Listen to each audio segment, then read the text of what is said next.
95% of D2C brands approach scaling retention revenue completely the wrong way. I'm here to tell you today that if your retention program has plateaued, you don't need things like a loyalty program, machine learning software to predict when customers are going to buy again, as well as things like quiz funnel apps to get the needle moving again.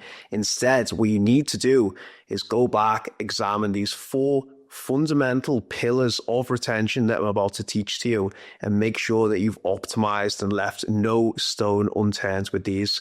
I've worked with over 300 D2C brands in the last 7 years at my Klaviyo Elite agency, and I've seen the same mistakes made time and time again.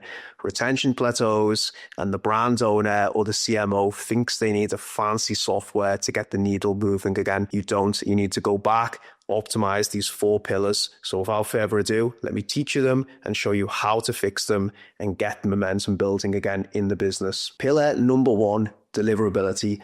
Your strategy counts for nothing if you can't reach recipients in the inbox. Now, I'm specifically talking about email deliverability here, which is essentially your ability to land in the inbox and get your messages read. To start, you need to authenticate email correctly. This is things like DMARC, DKIM, SPF. These authentication protocols are critical, and without them, you won't be able to get into the inbox and land so the consumer reads your message. You'll be surprised how many brands don't have these set up correctly, and they're setting off on the wrong foot. Next, you need a dedicated sending domain, again, to add credibility to your sends and make sure that you are a trusted recipient that's landing in the inbox. Then you need to set up monitoring tools, so things like Google Postmaster. You'll be surprised how many ISPs are categorizing you as spam, or you might have deliverability issues with them. If this happens, you need to go very granular and analyze things like Gmail, Yahoo, Outlook, find, identify where the problems are, and then drill down and segment even further to have narrower segmentation and engagement buckets. If you do this, you'll get yourself back landing in the inbox, be categorized as a good sender, and this is the basis for everything else that I'm about to teach you. But ultimately, if you don't have deliverability in a solid place, you can't scale your retention program, because ultimately your strategy counts for nothing if the customers don't actually see your emails. Next, let's talk about flows. Now, when it comes to flows, a lot of people like to overcomplicate things. What you need to focus on is the 4 key flows that I'm about to teach you today. Let me go over them one by one. Number 1, your welcome flow. A customer lands on your website for the first time, you have some type of lead capture, like a pop-up that pushes them into the welcome flow. Here, you want to emphasize your strongest offer to get them to convert, share your brand story, as well as social proof. Ultimately, all the things that should be present on your website to try and push people over the edge should be replicated in the welcome flow. Next, your abandoned cart or checkout abandonment flow. This is for anyone who adds something to the cart, gets to the checkout, but doesn't convert. Keep it simple. Just make sure that you emphasize time-sensitive offers to try and bring them back and push them over the finish line.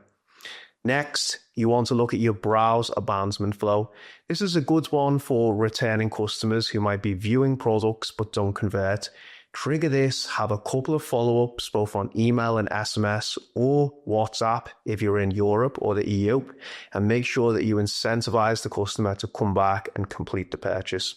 And finally, if you want to drive repeat sales, you need to ruthlessly optimize your post-purchase flow, specifically the first 30 days. Here, you want to focus on product activation, collecting UGC, any types of challenges that you might want to throw down to encourage the customer to use the product, activate them, generate social virality, and then go in at the right time for a repeat sale. For example, if you're selling something like supplements, this might be 30 days after the customer's first order, but you have to understand the purchase latency of your products, so be sure to check that out. You don't need to overcomplicate flows. You don't need a million different flows. If your flow revenue is plateaued, go back, examine these key 4 flows, make sure to A/B test offers in the right place, and crucially, examine the quality of your traffic, because if flow revenue is going down year over year, it's highly likely that you've had a drop in quality traffic or an influx in bots. Number 3, campaigns. Let me tell you something simple and straight up. You have to find a way to scale your campaign frequency. If you don't get impressions, then ultimately the customer won't remember that you exist. Or if they do, it's just much more difficult to have an opportunity to resell to them. So you have to stay top of mind and build mental availability in the inbox. And that comes with scaling your email frequency. Now, there's a lot of nuance and debate around what the optimal frequency is. Let me just give you a good rule of thumb. Send to your engaged recipients more frequently than people who are slightly unengaged and people who you've considered churned. Just make sure to send to those segments with a lower frequency, but still try to win them back from time to time, because you paid things like Meta and Google for these customers, and you do need to win them back. Next, when I talk about campaign frequency, I'm also talking about other channels like SMS, WhatsApp.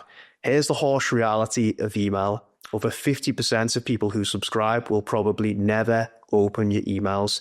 You have to build retention channels in parallel aggressively from day one if you want to scale things.